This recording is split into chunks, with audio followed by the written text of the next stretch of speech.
শরীফুলের প্রথম বল নিরসন D কোয়েল্লা bat হাঁকিয়েছেন বাউন্ডারির জন্য এবং ব্যাকওয়ার্ড পয়েন্ট অঞ্চল দিয়ে বল সীমানার বাইরে। এক বল থেকে ব্যাটার পেলেন 4 রান। তবে এই একই বলের জন্য শরীফুল খরচ করেছেন 9টি রান। কিভাবে? কারণ বাংলাদেশি পেসার শুরুটাই করেছেন অদ্ভুত এক ওয়াইড দিয়ে। ব্যাটারের আয়ত্তের বাইরে তো ছিলই, উইকেট কিপারও লম্বা ঝাঁপ দিয়েও পাননি বলের নাগাল। ওয়াইডের পর হয়েছে 4-এর বাউন্ডারি, অর্থাৎ বল শুরু করার আগেই শরীফুল হজম করেন 5 রান। এরপর পুরো ওভার শেষে এই পেসার দিয়েছেন 3-4-এর বিনিময়ে 15 রান। এরপর শরীফুল দ্বিতীয়বার যখন বল হাতে পেয়েছেন তখন ইনিংসের 17তম ওভার শুরু হবে।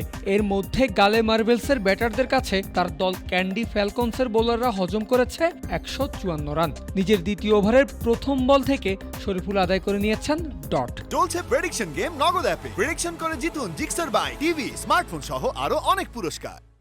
এরপরের বলেই সীমানায় ওঠে ক্যাচ, কিন্তু ফিল্ডার সেই বল হাতে নিলেও তালুবন্দি করে রাখতে হয়েছেন ব্যর্থ।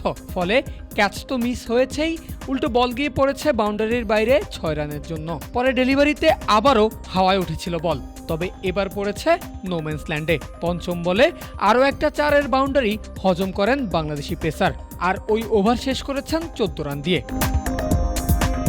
মাত্র 2 ওভার করে 29 রান দেওয়া শরীফুলের দিনটা যে একদমই ভালো যায়নি সেটা তো আর আলাদা করে বলে দেওয়ার দরকার নাই। একই সঙ্গে ভালো দিন যায়নি তার দল ক্যান্ডিরও। 187 রানের পুঁজি নিয়েও ম্যাচ জিততে পারেনি ওয়ানিন্দু হাসারাঙ্গার দল। ফলে 6 ম্যাচে মাত্র 2 জয় নিয়ে শরীফুলদের বর্তমান অবস্থান পয়েন্ট টেবিলের একেবারে তলানিতে।